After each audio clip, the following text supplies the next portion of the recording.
मेरा नाम रोशनी है। मेरी उम्र 30 साल है।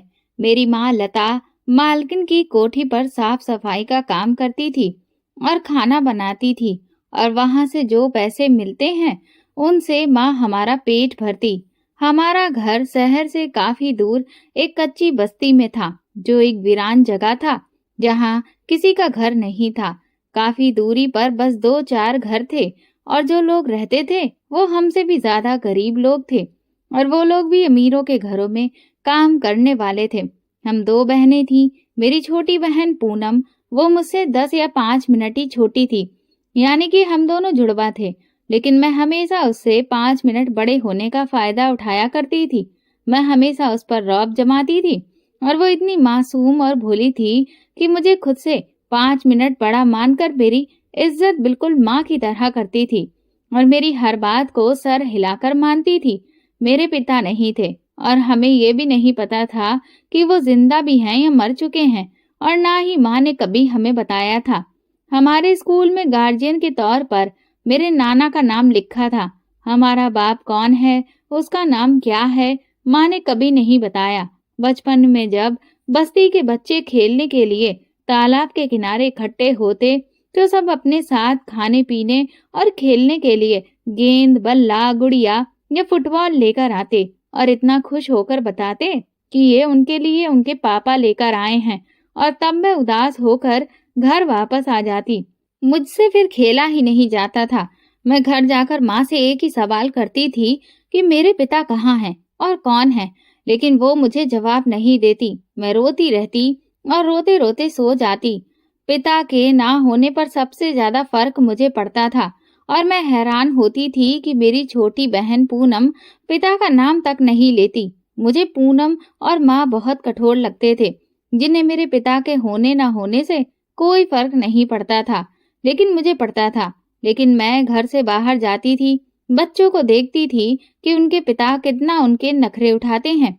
मुझे बहुत तकलीफ होती थी, लेकिन पूनम को कुछ नहीं होता था क्योंकि वो तो कभी घर से बाहर जाती ही नहीं थी। उसने कभी घर की खिड़की से आगे आसमान ही नहीं देखा था। उसका ठिकाना हर वक्त घर ही हुआ करता था। और जब मैं पास के सरकारी स्कूल में चली जाती थी और माँ काम पर चली जाती, तो वो काम पर जाने से पहले पूनम को अच्छी तरह से समझाकर दरवाजे को ताला लगा देती थी। पूनम ने क्यों अपनी जिंदगी ऐसी गुजार रही थी, ये मुझे नहीं पता था। पूनम को बहुत ही कम से कम, बल्कि सिर्फ एक या दो लोगों ने ही देखा था। वो हमेशा लोगों से दूर रहती थी, इसलिए सिर्फ ये मैं ही जानती थी कि इस भरी दुनिया में अपने पिता के बगैर जीना कितना मुश्किल है, कितनी तकलीफ होती है। जब लोगों को उनके बच्चों के साथ खुश देखती थी और अपनी जिंदगी को अधूरा और दुख से भरा महसूस करती थी। मैं जिस स्कूल में पढ़ती थी, वहाँ पढ़ने वाले बच्चे मेरे जैसे घरों से ही थे, लेकिन जब छुट्टी होती तो उनके माता पिता अपने कामों से छुट्टी करके माथे से पसीना पोंछते हुए अपने बच्चों को लेने आते थे। कोई अपने बच्चों को कंधे पर बिठाता था तो किसी की उंगली पकड़कर वो चल देते थे, और मैं अपना बैग लादे, सर झुकाए, आंसू बहाते अपने अंदर ही अंदर जलती भुनती रहती थी। अपने पिता की जरूरत औलाद को हमेशा महसूस होती है, और खास तौर पर एक बेटी को तो बाप की बहुत ज्यादा जरूरत होती है। मुझे हर पल अपने पिता की बेइंतहा जरूरत महसूस होती थी और अपनी माँ पर मुझे कभी कभी बहुत ज्यादा गुस्सा आता था कि वो क्यों नहीं बताती कि मेरे पिता कहाँ हैं। अगर मुझे मेरे पिता का पता चल जाता तो मैं एक मिनट भी अपनी माँ के साथ नहीं रहती और अपने पिता के पास चली जाती। लेकिन मुसीबत यही थी कि मुझे तो अपने पिता का नाम भी नहीं पता था और ना ही उनकी कोई तस्वीर मेरे पास थी। अगर कभी मुझे कहीं वो आते जाते मिल भी जाते तो मैं तो उन्हें पहचान ही नहीं सकती थी। हम लोग जिस घर में रहते थे वो मेरे नाना जी का था, जो उन्होंने अपनी जिंदगी में बनाया था। गरीब इंसान को जहाँ कम दाम में जगह मिल जाए वो वहीं पर अपना आशियाना बना लेता है। मेरे नाना को भी ये घर कम पैसे में मिल गया था और इसके बाद मेरी माँ इसी घर में जवान हुई थी और फिर शादी भी वहीं हुई थी, और मेरी और पूनम की पैदाइश भी इसी घर में थी। हमें तो अपने पिता के घर का पैदा होना भी नसीब नहीं हुआ था। जब तक हमारे नाना जिंदा थे तब तक हमें ये समझ नहीं आया था कि पिता होना चाहिए या नहीं। लेकिन जब मैं तीसरी क्लास में थी, तब नाना जी का देहांत हो गया था और इसके बाद मुझे शिद्दत से ये महसूस होने लगा कि सबके पिता होते हैं, तो हमारे क्यों नहीं। मेरी माँ को पिता के जिक्र पर गुस्सा आता था। वो जवाब तो देती नहीं, बल्कि उल्टा गुस्से में बर्तन उठा उठा कर फेंकने लगती। वो एकदम से पागल हो जाया करती थी। पहले तो मैं घबराकर पिता का जिक्र करना ही छोड़ दिया था, मगर जब बाहर की दुनिया में लड़कियों को उनके पिताओं के साथ खुश देखा, तो फिर मैं भी कुढ़ती रहती थी और धीरे धीरे मैं भी अपनी माँ की तरह ही चिड़चिड़ी हो गई। मैं भी अब गुस्से में बर्तन उठा उठा कर फेंकती थी। अब जब माँ अगर चीखती चिल्लाती तो मैं भी चिल्लाने लगती और कभी कभार मैं अपने बाल भी नोच लेती। मुझे ये सब करते देखकर माँ ने चीखना चिल्लाना छोड़ दिया था और मुझे प्यार से समझाती, दुनिया जहाँ की बातें सुनाती। लेकिन जैसे ही घूम फिरकर मेरी बात मेरे पिता पर आती, तो फिर से उसकी जुबान पर ताला लग जाता। फिर तो दुनिया की कोई भी ताकत मेरी माँ को बोलने पर मजबूर नहीं कर सकती थी। जैसे जैसे मैं बड़ी होती गई, मैंने अपने माँ से अपने पिता के लिए बात करना छोड़ दिया। मुझे अपनी माँ अच्छी नहीं लगती थी। वो मुझे बहुत ही जालिम लगती थी, बिल्कुल रैपुंज़ल की माँ की तरह। मैं अपनी माँ के बारे में ये सोचकर गुनाह कर रही थी, लेकिन सच में मुझे यही लगता था कि मेरी माँ वो चुड़ैल है जो सारी जिंदगी रैपुंज़ल को उसके अपनों से दूर रखती है। मेरी माँ भी तो यही कर रही थी। मेरी माँ ने तो कभी भी हमारे सवालों का जवाब दिया ही नहीं और ना पूनम को कभी घर से बाहर जाने दिया। वो तो पूनम के मामले में भी बहुत ज्यादा जालिम साबित हुई थी। मेरी कहानी तो बिल्कुल रापंजल से ही मिलती जुलती थी, जो कि जंगल के बीचों बीच बने एक किले नुमा घर में रहती थी और इधर मैं आबादी से दूर इस कच्ची बस्ती के कच्चे से घर में सांस लेती थी। पूनम और मेरी शक्ल में बस हल्का सा फर्क था, बाकी हम एक जैसे थे। लेकिन पूनम की सच्चाई और मासूमियत ने उसे बेपनाह खूबसूरत बना दिया था। वो बहुत ही धीरे से आराम से बोलती थी और कम बोलती थी, जबकि उसके मुकाबले मेरी जुबान कैंची के जैसे चलती थी। पूनम सारी जिंदगी घर की चार दीवारी के अंदर कैद होकर रह गई थी। इसका असर भी उस पर गहरा था। वो हद से ज्यादा डरपोक और दब्बू किस्म की लड़की थी, जो चूहे से भी डर जाती थी। और मैं ऐसी थी कि खड़े खड़े सांप भी मार दिया करती थी। हमें जानने वाले लोगों के लिए सिर्फ मेरी माँ की एक ही बेटी थी और वो थी मैं। पूनम को कोई नहीं जानता था। इस कच्ची बस्ती के घर में सिर्फ लोगों के लिए यहाँ पर दो औरतें रहती थीं, एक मैं और दूसरी मेरी माँ। पूनम तो जैसे बस घर में नौकरानी थी। माँ के काम पर चले जाने पर मैं स्कूल चली जाती थी और पीछे पूनम घर साफ करती, हमारे झूठे बर्तन कपड़े धोती, हमारे लिए खाना बनाती। ऐसा लगता कि जैसे वो इस दुनिया में बस मेरी माँ और मेरी सेवा करने के लिए आई थी, और वो किस गुनाह की सजा काट रही थी मैं नहीं जानती थी और ना ही पूनम को खुद पता था। उसकी हालत देखकर मुझे फिर से अपने पिता की याद आने लगती थी।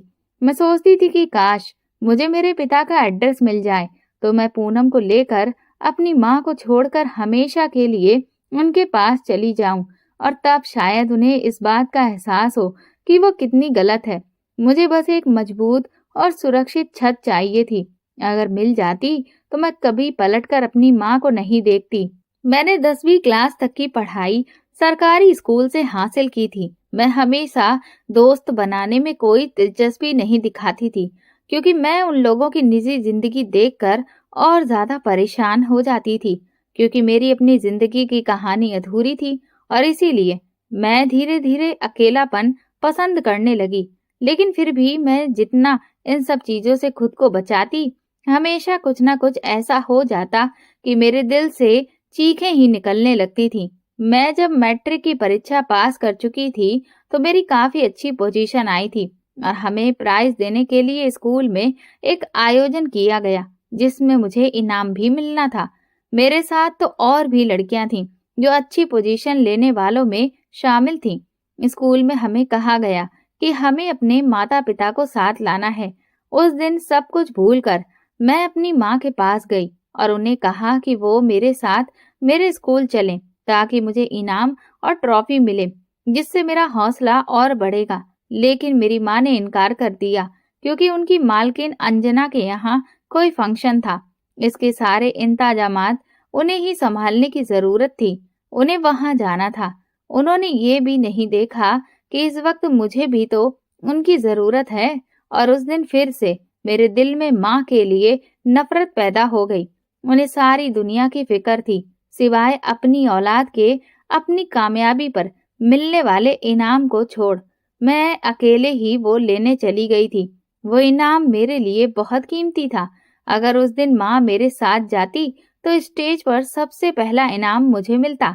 मेरे बाद जिन दो लड़कियों ने इनाम दिया, मुझे उनसे जलन होने लगी, क्योंकि उन दोनों के साथ उनके माँ बाप आए थे और जो अपनी बेटियों के लिए स्टेज पर उनकी तारीफों में लंबे लंबे कसीदे पढ़ रहे थे।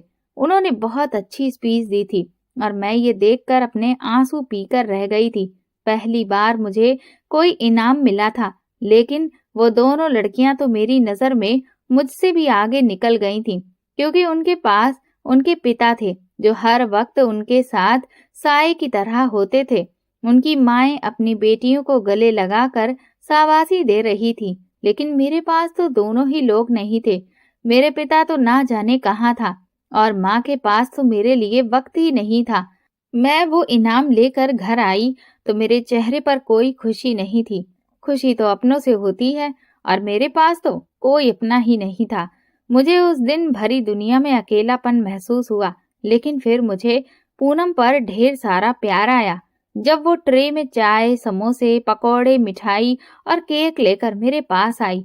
वो एक एक्सपर्ट शेफ थी जो हर तरह का खाना चुटकियों में बना सकती थी और मेरी कामयाबी की खुशी में वो सुबह से ये सब बना रही थी। उस दिन जब मैं पूरी तरह से मायूस थी और मेरे पास कोई भी नहीं था, तब मेरे पास पूनम थी। कहने के लिए वो मुझसे छोटी थी, लेकिन उस दिन मैंने उसे अपने से भी बड़े कद का पाया था। अपनी कामयाबी की खुशी मनाने के बाद मैं उसकी गोद में सर रखकर ममता तलाश करने लेट गई और उस दिन मैं काफी देर तक सोती रही और बहुत सुकून से सोई थी। और जब जागी तो रात हो चुकी थी। तब देखा कि माँ पूनम पर किसी बात पर चिल्ला रही थी। मैं समझ गई कि दिन में पूनम ने मेरे लिए जो इतने अच्छे अच्छे पकवान बनाए थे, जरूर इसी बात से ये बहस हो रही है। मैं जब बाहर उठकर आई तो माँ पूनम को छोड़कर मेरे पास आई और मुझसे इनाम में मिलने वाली रकम के बारे में पूछने लगी। तो मैंने उनके हाथ में वो सारे पैसे देकर कहा कि अब मैं कॉलेज में एडमिशन लेना चाहती हूँ। मैंने कहा कि अब मैं किसी अच्छे प्राइवेट कॉलेज में पढ़ूंगी और पूनम को भी अब मैं किसी अच्छे स्कूल में एडमिशन दिलवाऊंगी। माँ का जैसे ही सुनना था कि वो बिफर गई और कहने लगी कि मुझे कॉलेज में दाखिला लेने की अब कोई जरूरत नहीं है, क्योंकि वो मेरी शादी करने के बारे में सोच रही है। और पूनम, वो कहीं भी नहीं पढ़ेगी, बल्कि वो घर से बाहर भी नहीं निकलेगी, क्योंकि उसके अंदर एक ऐसी कमी है कि अगर लोगों ने पूनम को देख लिया तो फिर तुम्हारी शादी नहीं होगी। मुझे अपनी माँ की इस बात पर हैरत हुई कि आखिर ऐसा कैसे हो सकता है कि पूनम की वजह से मेरी जिंदगी पर कुछ असर पड़े। उस दिन माँ ने इनाम में मिला सारा रकम अपने कब्जे में कर लिया और मैं पूनम के लिए जो वकालत कर रही थी उसका एक भी शब्द उन्होंने नहीं सुना। मैं पूनम के लिए लड़ रही थी, लेकिन मजाल है कि उसके माथे पर एक भी बल पड़ा हो। वो माँ की गालियां भी सुनती तो वो बिल्कुल ऐसे रहती जैसे कि माँ उसकी तारीफ कर रही हो। अगले दिन माँ मुझे अपने साथ अंजना मालकिन की कोठी पर ले गई, ताकि जब तक मेरी शादी का सारा इंतजाम नहीं हो जाता मैं थोड़ा पैसे कमा लूं। अंजना मालकिन की कोठी बहुत खूबसूरत थी, जिसे देखकर मेरी आंखें चमचमा गई थीं। उनकी तो ना सिर्फ कोठी खूबसूरत थी, बल्कि अंजना मालकिन भी बहुत ज्यादा खूबसूरत थी। पैसा भी इंसान को कितना हसीन बना देता है। वो तो हर वक्त नोटों में खेलती थी, इसीलिए बुढ़ापे में होने के बावजूद भी वो जवानी की दहलीज पर ही खड़ी थी। और हम जैसे लोग तो अपनी जवानी में ही बूढ़े हो जाते हैं। मेरी माँ सालों से अंजना मालकिन के यहाँ काम करती थी, इसलिए बिना कोई सवाल किए और मेरी तरफ देखे उन्होंने मुझे खाना बनाने के लिए रख लिया। और मेरी माँ मालकिन के आगे पीछे ऐसे घूमती थी कि जैसे पता नहीं उन्होंने कौन सा बड़ा एहसान कर दिया है हम पर। मेरी माँ का बस चलता तो वो तो उनके पाँव धोकर पीने लगती। वैसे देखा जाए तो उनके पाँव सच में इतने सफेद और गोरे थे कि धोए जाते तो पानी को पीने में कोई बेइज्जती महसूस नहीं होती। लेकिन मैं अपनी माँ की तरह बिल्कुल भी लोगों के घरों में काम करके अपनी जिंदगी नहीं गुजारना चाहती थी। यहाँ मैं खाना बनाने लगी थी, लेकिन यहाँ वैसा बिल्कुल भी नहीं था जैसा जादू पूनम के हाथों में था। मैंने माँ से कहा कि अगर तुम मेरी जगह पूनम को ले आती तो अंजना मालकिन खुश हो जाती।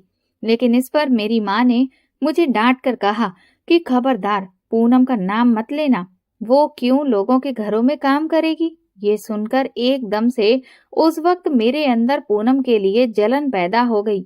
माँ पूनम को लोगों के घरों की नौकरानी नहीं बनाना चाहती थी, लेकिन वो मुझे बनाना चाहती थी। मेरे अंदर पूनम के लिए जो हमदर्दी थी वो एकदम से खत्म हो गई। मुझे लगने लगा कि माँ मुझसे ज्यादा पूनम से प्यार करती है, या फिर शायद वो सिर्फ पूनम से ही प्यार करती है। उस दिन घर जाकर मैं पूनम से खूब लड़ी, उसे खूब डांटा और बहुत बातें सुनाई, जिसे वो चुपचाप सुनती रही। उसके मुंह से एक जवाब तक नहीं निकला। उस पर गुस्सा आते आते मुझे प्यार आने लगता था, और फिर प्यार आते आते गुस्सा आने लगता था। उस दिन भी मुझे उसकी मासूम शकल पर प्यार आ गया। वो ना जाने किस दुनिया की थी, मुझे समझ ही नहीं आता था। मैं जब भी कोई चीज लाती तो वो उसे बहुत शौक से देखती, और तब मेरा दिल करता कि मैं पूनम के पैरों में पड़ी सारी जंजीरें तोड़कर इसे बाहर की दुनिया दिखाने के लिए ले जाऊं। भला इस मासूम लड़की की वजह से मेरी शादी में क्यों कोई रुकावट आएगी। लेकिन मैं माँ के आगे बेबस थी। उन्हीं दिनों मैंने अपने पिता को ढूंढने की कोशिश में तेजी कर दी थी। मैं चाहती थी कि जितनी जल्दी हो सके मुझे मेरे पिता मिल जाएं, ताकि मेरी माँ से मेरी जान छूट जाए। लेकिन ये जान आसानी से कहाँ छूटने वाली थी। माँ ने मेरे लिए रिश्ते देखने भी शुरू कर दिए थे। जैसे मैं बूढ़ी होने लगी हूँ, और रिश्ते वाली आंटी को बुलाती थी और पूनम को छुपा देती थी और कहती कि वो दुनिया के सामने पूनम को अपनी बेटी नहीं बताना चाहती। ये बात मुझे बहुत तकलीफ देती थी। मैं सोचती थी कि पूनम को तो कितनी तकलीफ होती होगी ये सुनकर, मगर मजाल है वो अपने हक के लिए एक शब्द भी मुंह से निकालती हो। उसे देखकर ऐसा लगता था कि जैसे वो मुंह में दही जमाकर पैदा हुई है।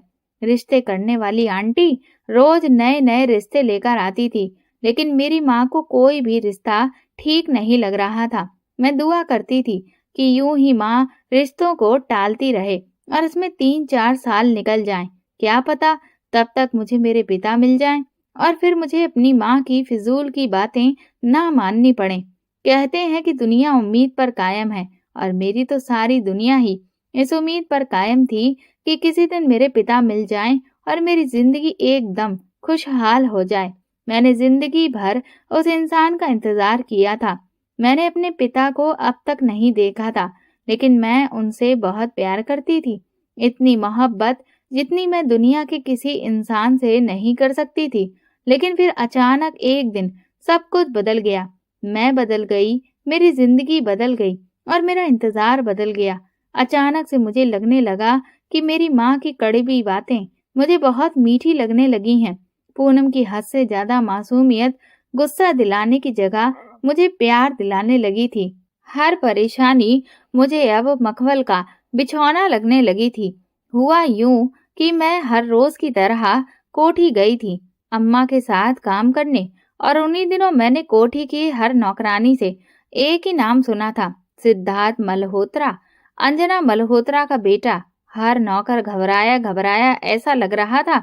मुझे सुनने में आया था कि सिद्धार्थ बहुत गुस्से वाला इंसान है। वो हर साल सिर्फ 1 महीने के लिए ही भारत आता है, और इस महीने में वो लौटने वाला था। लेकिन जब वो 1 महीने के लिए यहाँ रहता है तो सबकी नाक में दम कर देता है।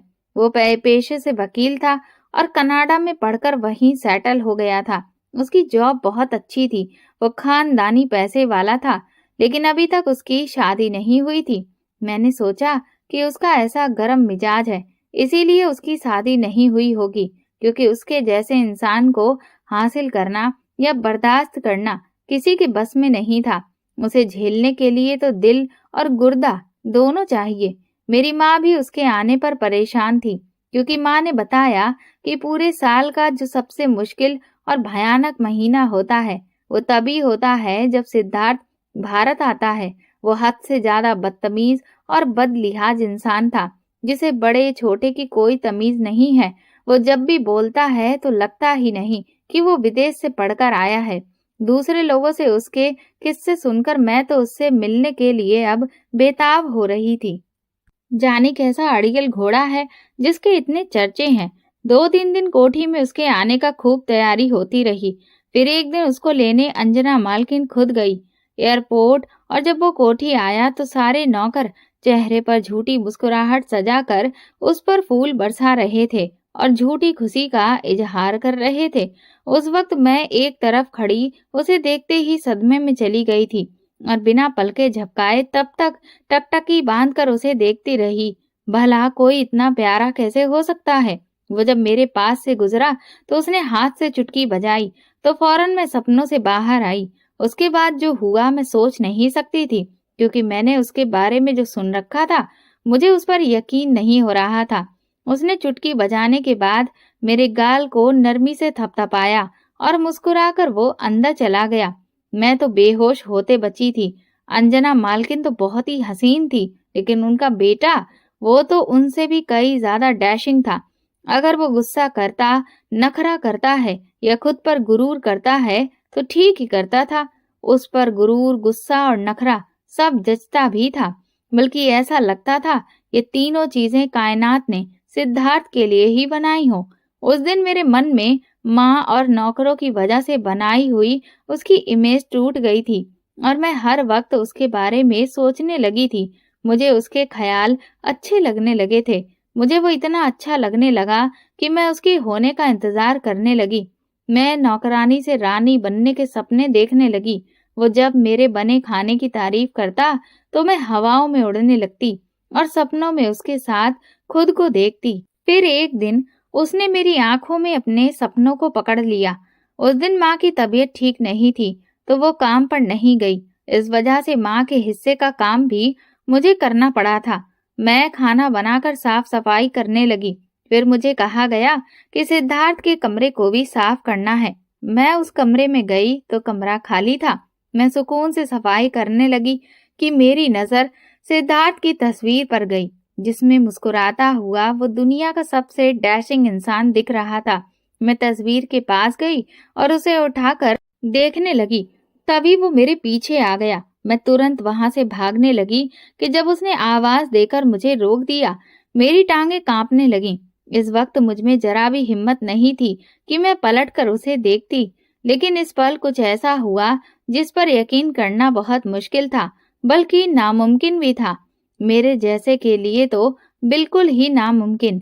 मैं कपकपी टांगों के साथ आंखें बंद किए खड़ी थी जब उसने मुझे आंखें खोलने को कहा, और मैंने जो देखा तो दंग रह गई। जिसे सारी दुनिया अकड़ू और घमंडी कहती थी, वो हाथ में गुलाब का फूल लिए घुटनों के बल मेरे सामने बैठा था और अपने दिल में मेरे लिए जज्बात पैदा होने का इकरार कर रहा था। मेरी तो हालत ऐसी थी कि जैसे मुझे यकीन नहीं हो रहा था। मैं फटी आंखों से उसे देखती रह गई। मेरे सपने सच हो गए थे। मैं नौकरानी से रानी बनने के लिए चुन ली गई थी, लेकिन उस वक्त मुझे समझ नहीं आ रहा था कि मैं करूं तो क्या करूं। मैं बिना कुछ कहे दरवाजे की तरफ भागी, लेकिन फिर वापस पलट कर आई और उसके हाथ से गुलाब का फूल लिया और दोबारा से भाग गई। मैं जो कभी खुद को दुनिया की बदकिस्मत लड़की सोच रही थी, आज खुद को दुनिया की खुशकिस्मत लड़की समझने लगी। मैं हवाओं में थी और जब घर पहुंची तो माँ ने मुझे किसी बात पर डांटा, लेकिन अब मुझे बुरा नहीं लगा। उस रात पहली बार मैंने अपने पिता के सपने हटाकर दूसरा ख्वाब देखा था।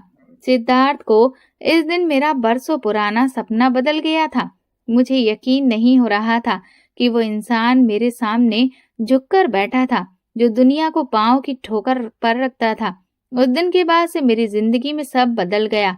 मैं जो कोठी पर न जाने के 100 बहाने तलाश करती थी, अब मैं हंसी खुशी वहां जाने लगी। सिद्धार्थ भी मुझसे रोज मिलता और मीठी मीठी बातें करता। वो मुझे यकीन दिलाता कि वो सिर्फ मेरा रहेगा, और मैं भी उसकी प्यार भरी बातें सुनकर शर्म से लाल हो जाती। वो मेरे लिए गिफ्ट्स लेकर आता, जिन्हें मैं माँ से छुपाकर घर ले जाती और पूनम को दिखाती। मैंने पूनम से कुछ भी नहीं छुपाया था। वो सब कुछ हैरत से सुनती थी और बिल्कुल एक बच्चे की तरह थी, जो इन सब चीजों से बिल्कुल अनजान थी। लेकिन मेरे चेहरे पर पहली खुशी देखकर वो समझ जाती थी कि मोहब्बत बहुत दिलचस्प चीज है, जो सिर्फ मुस्कुराना सिखाती है।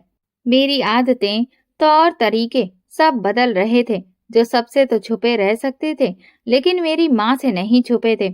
माँ की आंखों में एक्सरे मशीन फिट होती है, जो फौरन अपनी बेटियों के दिल में क्या चल रहा है पहचान लेती हैं। मैं समझ गई थी कि मेरी माँ को भी मेरे दिल का हाल पता चल गया है, लेकिन हैरत तब हुई जब उन्होंने मुझे कुछ भी नहीं कहा। कहाँ वो पहले छोटी छोटी बात पर मुझे काट खाने को दौड़ा करती थी। एक दिन तो माँ ने मुझे रंगे हाथों पकड़ लिया, लेकिन कुछ नहीं बोला। मुझे उस दिन लगा कि अब तो माँ मुझे बालों से घसीट कर ले जाएगी। लेकिन जहाँ पर मैं बदल गई थी, माँ भी बदल गई थी। उनके अंदर से सारा गुस्सा निकल चुका था और अब वो शांत रहती थी। उस दिन मैं और माँ एक साथ कोठी पर गए थे।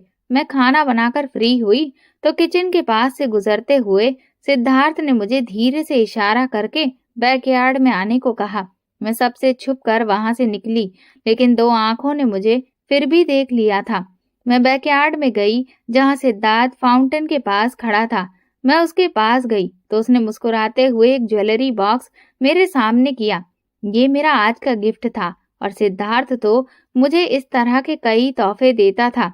उसकी और मेरी मोहब्बत को शुरू हुए अभी गिनती के ही दिन हुए थे, लेकिन मेरे पास कई सारे जो बहुत सारे गिफ्ट थे जो बहुत कीमती थे। आज भी वो मेरे लिए सोने का लॉकेट लाया था, और फिर वो मुझे अपने हाथों से पहनाने लगा।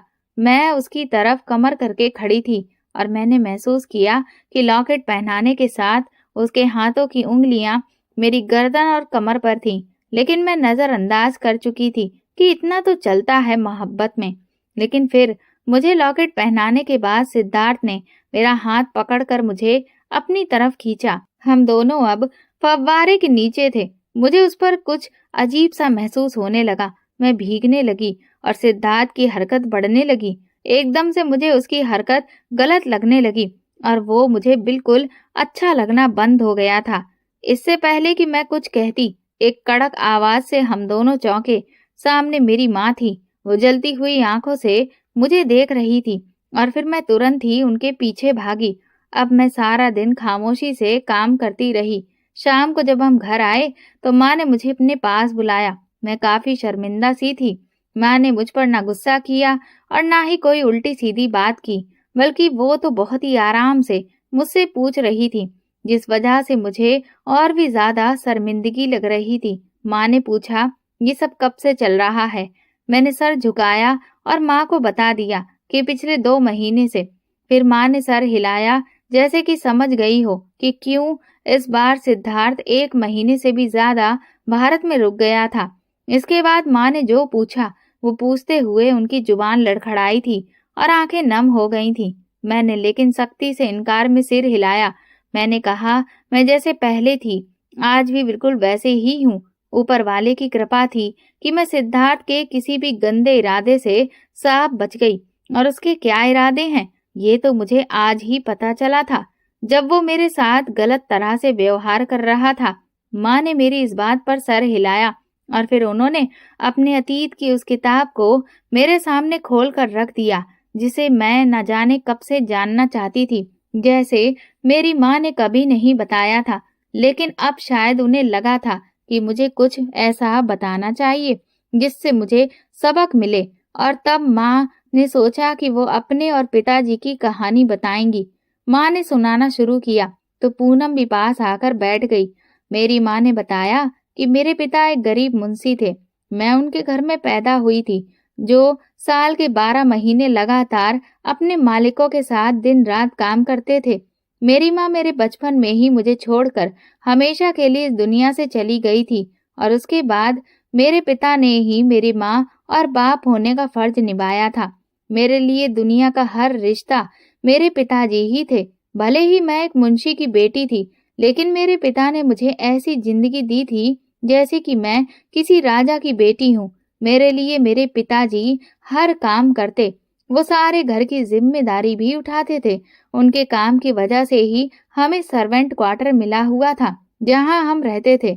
उनके मालिक बहुत अच्छे थे, बस जो मालकिन थी वो थोड़ी सख्त मिजाज की थी। उनके 2 बच्चे थे, बड़ा बेटा विक्रम और दूसरी छोटी बेटी जिसका नाम रिया था। रिया अपने पिता की तरह काफी अच्छी थी और मेरी उससे दोस्ती भी थी, जबकि विक्रम 1-2 बार से ज्यादा भारत आया ही नहीं था, इसलिए मैंने उसे सिर्फ तस्वीरों में ही देख रखा था। लेकिन वो मुझे तस्वीरों में भी काफी अच्छा लगता था। मैंने उसकी बहुत सारी तस्वीरें संभाल कर रखी हुई थी और हमेशा सोचती थी कि वो भारत आए तो मैं उसे बताऊं कि कैसे मैं उसकी तस्वीरें संभाल कर रखे हूँ। आगे की बात वो खुद जान जाएगा कि मैंने ऐसा क्यों किया है। मैं रोज बातों बातों में रिया से पूछती कि विक्रम कब आएगा, और एक दिन मेरा इंतजार खत्म हुआ। वो आ गया, लेकिन मेरी सारी उम्मीदें टूट गईं, क्योंकि वो तो किसी से बात भी नहीं करता था। उसकी नाक पर हमेशा गुस्सा रहता था और उसकी गर्दन हमेशा अकड़ी रहती थी। उसके सामने कोई टिक नहीं सकता था और हम जैसे नौकरों से बात करना तो वो अपनी बेइज्जती समझता था। ऐसी हालत में मैं उसे कैसे बताती कि मैंने उसका बहुत इंतजार किया है और बचपन की एक एक चीज संभाल कर रखी है। मुझे लगने लगा कि मेरी मोहब्बत आगे बढ़ने से पहले ही खत्म हो जाएगी और फिर मैं नाउम्मीद हो गई। लेकिन एक दिन वो हैंडसम बंदा हमारे सर्वेंट क्वार्टर में आ गया। कहाँ तो वो हमारे दर्जे के लोगों से बात करना भी पसंद नहीं करता था और कहाँ वो हमारे क्वार्टर में आ गया था। और तब मैंने जो चीज उसे पकड़े देखा, उसे देखकर मेरे भी होश उड़ गए। मेरे पैरों तले से जमीन खिसक गई। शर्मिंदगी के मारे मेरा सर झुक गया। उसके हाथ में मेरी डायरी थी, जो जाने कहाँ मुझसे छूट कर गिर गई थी और फिर उसे मिल गई थी। मैं पिछले 2 दिनों से अपनी डायरी ढूंढ रही थी और मैंने सोचा था कि अगर डायरी उसके पास थी तो यकीनन उसने उसे पढ़ लिया होगा। और ये सोचकर ही मुझे बुरा लग रहा था कि अब वो पिताजी को बता देगा और फिर मेरी बेइज्जती करेगा। लेकिन जैसे ही मैंने डायरी खोली तो पहले पन्ने पर लिखा कुछ शब्द पढ़कर मैं तो दंग रह गई। वो सब विक्रम ने लिखा था कि मुझे भी तुमसे मोहब्बत है। ये पढ़कर तो मैं पिघल गई थी। मुझे यकीन नहीं आ रहा था कि विक्रम ने मुझसे मोहब्बत का इजहार किया था। ये उम्र होती ही ऐसी है कि फूल के साथ कांटे और फूल देने वाले के हाथ में जिल्लत के पत्थर नजर नहीं आते। मैं बहुत खुश थी और फिर धीरे धीरे हमारी मोहब्बत आगे बढ़ने लगी और एक दिन विक्रम को मेरे बेहद करीब आने की ख्वाहिश हुई, लेकिन मैं मोहब्बत की मदहोशी में भी होश खो नहीं सकती थी। मैंने उसके सामने शादी की शर्त रख दी और वो अगले दिन मुझे शॉपिंग पर जाने के बहाने लेकर कोर्ट गया और फिर हम दोनों ने वहां पर कोर्ट मैरिज कर ली। उसने कहा कि कुछ दिनों के बाद वो सबको बता देगा। वो कोर्ट से लेकर मुझे अपने फ्लैट पर आया, जहां हम दोनों ने कई घंटे एक दूसरे की मोहब्बत में डूबकर शाम बिताई। शाम को वो वापस मुझे घर ले आया था और फिर रोज यही होने लगा। वो किसी न किसी बहाने मुझे अपने फ्लैट पर ले जाता था या सबसे नजर बचाकर वो मुझे अपने कमरे में ले जाता था और फिर कई घंटे हम एक दूसरे के नाम कर देते थे। ये सिलसिला यूं ही चलता रहा, लेकिन विक्रम हमारी शादी के बारे में सबको बताने के लिए तैयार नहीं था और इसी दौरान मैं उम्मीद से हो गई और तब मेरे पिता को भी पता चल गया। मैंने अपने पिता को सारी बात बताई तो वो मुझे लेकर मालिक के घर आए और सारी बात की। मालिक ने विक्रम को बुलाकर पूछा तो वो साफ मुकर गया और कहने लगा कि अगर मैंने तुमसे शादी की है तो लाओ शादी के सबूत दो, जो कि मेरे पास नहीं थे। मैं अब सबके सामने झूठी साबित हो गई और फिर इस तरह से मुझे और तेरे नाना को धक्के मारकर विक्रम ने उस बंगले से निकाल दिया। उसे मुझसे कोई भी मोहब्बत नहीं थी, उसे बस ख्वाहिश पूरी करनी थी, जो वो शादी नाम का चारा डालकर पूरी कर चुका था। इसके बाद उसे मेरी कोई ज़रूरत नहीं थी। वहाँ से निकलकर हालात बहुत मुश्किल हो गए थे, लेकिन तुम्हारे नाना ने मुझे बाकी और पिताओं की तरह कुछ भी नहीं कहा, बल्कि गलती होने पर भी मुझे माफ़ कर दिया। हम विक्रम के घर से निकले और फिर हम लोगों ने उस शहर को छोड़ दिया और वहाँ से हम इस कच्ची बस्ती में आ गए। इसके बाद फिर तुम दोनों पैदा हुई। तुम दोनों ने हमेशा अपने बाप का नाम जानना चाहा, लेकिन मैं अपनी बेटियों को विक्रम जैसे शख्स का नाम नहीं देना चाहती थी, बल्कि अपने पिता जैसे एक बहुत ही अच्छी शख्सियत के इंसान का नाम देना चाहती थी, जो मैंने दिया। और साथ में ये भी चाहती थी कि तुम लोग अपने बाप से नफरत ना करो। इसलिए मैंने तुम्हारे इस तरह परेशान होने के बावजूद भी तुम्हें कभी भी तुम्हारे बाप की असलियत नहीं बताई। वो चाहे जैसा भी था, तुम दोनों का तो बाप था। मेरी नफरत तो वो डिजर्व करता था और करता है भी, लेकिन तुम दोनों के नफरत डिजर्व नहीं करता। उस दिन माँ की पूरी कहानी जानने के बाद हम तीनों माँ बेटी एक दूसरे के कंधे पर सर रखकर बहुत देर तक रोते रहे। और फिर मुझे तो खुद से घिन भी आई थी कि सारी उम्र मैंने सिर्फ दो लोगों के साथ सपने देखे थे, एक मेरे पिता और एक सिद्धार्थ के, लेकिन वो दोनों ही दरिंदे निकले। उस रात माँ ने ये फैसला किया कि अब हम ये शहर छोड़कर चले जाएंगे, क्योंकि सिद्धार्थ की पहुंच इस शहर में बहुत थी और यहाँ पर रहकर वो बहुत ही मुश्किल था कि हमें चैन से जीने देता। हमने रातों रात ही सारे इंतजाम कर लिए और बिना किसी को कुछ भी बताए हम चले गए। उस शहर से निकलकर हम दूसरे शहर में आ गए और आसपास ही माँ ने भी वहाँ अपने लिए एक नौकरी ढूंढ ली। लेकिन मुझे हैरत इस बात पर होती थी कि माँ अभी भी पूनम को छुपाकर रख रही थी। माँ ने वहाँ के लोगों को भी यही बताया कि उनकी एक ही बेटी है और मुझे भी चुप रहने को कहा, क्योंकि अगर सब पूनम के बारे में जान लेते तो उसकी कमी को भी जान जाते और उसकी कमी की वजह से मेरी शादी नहीं होती। माँ ने मेरी शादी की कोशिशें फिर से तेज कर दी और आखिरकार उन्हें एक लड़का पसंद भी आ गया। लड़के वालों को भी माँ ने यही बताया कि मैं उनकी इकलौती बेटी हूँ, ना मेरी कोई बहन है और ना ही कोई भाई है। मेरी शादी सादगी के साथ अमित के साथ हो गई थी। अमित के घर में सिर्फ दो लोग ही थे, अमित और उसकी माँ, और हम तीन लोग हो गए थे। अमित काफी डिसेंट और अच्छा लड़का था। वो अच्छा खासा कमाता था। उसकी माँ भी अपने काम से काम रखने वाली औरत थी। शादी को कुछ और अरसा गुजरा तो मेरी सास को याद आने लगा कि अभी तक मैंने उन्हें कोई खुशखबरी क्यों नहीं सुनाई है। वो हर रोज यही बात लेकर बैठ जाती और इस बीच हमारी शादी को 2 साल गुजर गए, लेकिन कोई अच्छी खबर नहीं आई थी। और इस बीच फिर एक बहुत बड़ा तूफान आया। एक कयामत थी जो हम सब पर टूट पड़ी थी। ऐसा लगा था कि ना जाने मेरे कौन से कर्मों की मार मुझ पर पड़ी। मेरी माँ इस बीच मर गई। उन्हें हार्ट अटैक आया और वो दुनिया से चली गई। उनके जाने के बाद अब पूनम के पास कोई भी नहीं था। वो तो बहुत ही डरपोक किस्म की लड़की थी।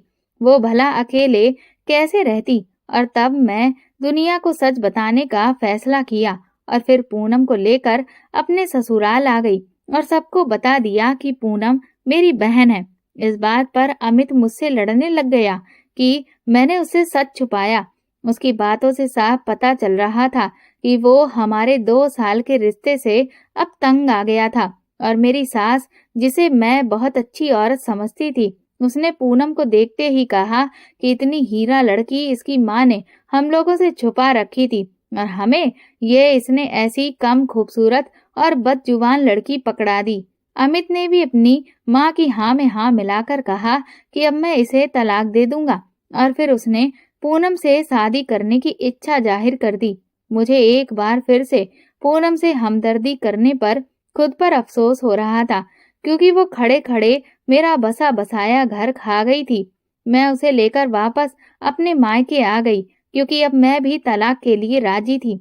मैंने पूनम को खूब बुरा भला कहा और ये भी कहा कि माँ ठीक कहती थी, पूनम को देखकर कोई मेरे साथ घर नहीं बसाएगा। और यही हुआ। लेकिन मैं वो राज जानना चाहती थी जो सारी जिंदगी माँ ने छुपा कर रखा था। मैं वो कमी जानना चाहती थी जो पूनम में थी, क्योंकि मुझे तो पूनम परफेक्ट ही लग रही थी। मैंने पूनम को खूब खरी खोटी सुनाई और फिर उसे वो कमी मुझे दिखाने के लिए कहा जो माँ ने सारी उम्र छुपा कर रखी थी, ताकि मैं अमित को बताऊं और कहूं कि अब भी करोगे शादी पूनम से। लेकिन जब पूनम ने रोते हुए मुझे अपने शरीर पर वो चीज दिखाई तो मेरी रूह कांप गई, क्योंकि वो कमी जिसे माँ पूनम की कमी बताती थी वो पूनम की नहीं बल्कि मेरी कमी थी। पूनम के शरीर पर मेरा अनमोल रतन लगा हुआ था, वो अनमोल रतन जो किसी भी औरत को पूरा करता है। मेरे ही शरीर का एक हिस्सा पूनम के दाएं गुर्दे की तरफ प्राकृतिक तौर पर जुड़ा हुआ था और पूनम के पेट की वो जगह थोड़ी फूली हुई थी। मुझे बहुत कुछ ऐसा पता चला जो पहले नहीं पता था। मैं और पूनम जुड़वा थी और एक साथ पैदा हुई थी, लेकिन पैदा होने के 5 मिनट बाद पूनम ने सांस लेना शुरू किया था। इसलिए माँ कहती थी कि पूनम मुझसे 5 मिनट छोटी है। पूनम और मेरा शरीर पैदाइशी तौर पर एक दूसरे से जुड़ा हुआ था। हमारे पेट भी आपस में जुड़े हुए थे और मेरी बच्चेदानी पूनम के पेट से जुड़ी हुई थी, जो ऑपरेशन से अलग करने के बाद भी जुड़ी रह गई थी। और अगर उसे ऑपरेशन करके पूनम के शरीर से अलग हटाया जाता तो फिर उसकी जान भी जा सकती थी। इसलिए जो जैसा था उसे वैसा ही छोड़ दिया गया और वो पूरी जिंदगी मेरे वजूद के हिस्से को अपने साथ लेकर बड़ी हुई थी। माँ ने चाहा कि वो मेरी शादी कर दे, क्योंकि पूनम की इस हालत के साथ तो शादी मुमकिन नहीं थी। वैसे तो मुमकिन तो शादी मेरी भी नहीं थी, लेकिन वो एक मर्द से ही धोखा खाने के बाद दूसरे मर्द पर ही यकीन करके बैठी थी कि शायद कोई ऐसा मिल जाए जो मेरे बचपन की इस कमी को अपना ले। दुनिया में ऐसे बहुत से आदमी हैं जो ऐसी कमी को भी अपना लेते हैं, लेकिन मेरे हिस्से में ऐसा कोई भी इंसान नहीं आया था। मैंने पूनम को गले लगा लिया, जो इतना बड़ा बोझ उठाकर फिर रही थी। वो वाकई में मोहब्बत किए जाने के काबिल थी। और उसी दिन हम दोनों बहनों ने सोच लिया था कि हम दोनों ही अब एक दूसरे के लिए सहारा हैं। हमें किसी की जरूरत नहीं। हमारे पास कुछ पैसे जमा थे, जिससे हमने एक छोटा कारोबार शुरू करने का रिस्क लिया। इतना तो हम अपनी जिंदगी को बेहतर करने के लिए कर ही सकते थे। और फिर मैंने और पूनम ने मिलकर टिफिन सर्विस शुरू कर दी, जो बहुत ही कम समय में आसपास की सब जगह पर बहुत मशहूर हो गई थी। धीरे धीरे काम बढ़ता गया तो हमने एक कमरा और ले लिया और कुछ वर्कर्स भी रख लिए। आज पूरे शहर में मेरा और पूनम का साथ में मिलकर बनाया गया खाना, मेरी माँ के नाम पर खोला गया टिफिन सेंटर बहुत फेमस हो गया है। और अब हम दोनों बहनें किसी पर भी निर्भर नहीं हैं। हमने अपना खुद का घर और गाड़ी भी ले ली है और अब सुकून की जिंदगी जी रहे हैं। दोस्तों, अगर आपको हमारी कहानी पसंद आई हो तो कमेंट करके जरूर बताएं और वीडियो को लाइक करके ज्यादा से ज्यादा शेयर करें। चैनल पर नए हैं तो सब्सक्राइब करें और हाँ, नोटिफिकेशन बेल को जरूर दबाएं ताकि अगली अपडेट सबसे पहले आपको मिले। धन्यवाद।